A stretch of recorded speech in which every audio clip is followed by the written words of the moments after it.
It's on the front. A really interesting car to have in the auction, I suppose.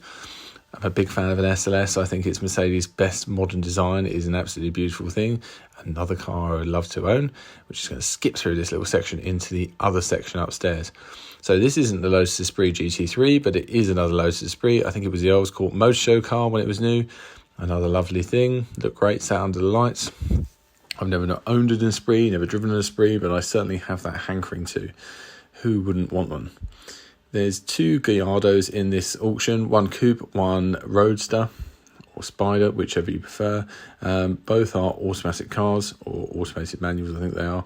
I didn't really look around either. I don't really know what to look for on a Gallardo, but they both do look interesting, at least. I just noticed that colour change on that Skyline. That doesn't look too good. There's just a glimpse of that Ferrari 328 I mentioned that was quite modified. You've also got a modified Porsche 356 in here. The only disappointment with that is that there's one that's unmodified over the other side of the room, which to my eye looks much more right to the eye. The ones on this one is the wheels are too big and it's just a little bit too modified for my taste. But that's just me. I much prefer the original car. The 308 is also quite close to the 328, so you'll see that in just a moment when we walk through the rest of this hallway. And I went to this auction actually thinking I would prefer the Ferrari 328, the modified one that looks a little bit tasty. It's got the kind of mods that don't push it too far but make it interesting. But actually I came away quite liking the slightly tatty 308. Maybe that's just me and maybe I'm a fool because they're a similar kind of guide. But is originality worth more than a modified car? It's the age-old question in the car market, I suppose. The answer always is to buy the car you want. If it's the right spec, the right condition, then buy that one.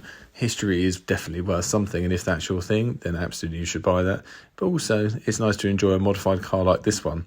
It's like those wheels that are larger, but they still look right, which is a nice thing compared to most modified cars. The wheel centres are original to a 328 apparently, but with a larger rim around them. What else is upstairs? There's a few more cars coming up. I think this is an FF prototype by Vignale. You've got this Ferrari 456, which is apparently restored at quite some cost. I like a 456, maybe not in blue and not as an auto. I think the guide on that is £45,000 to £55,000. A lot of anyone's money, especially for a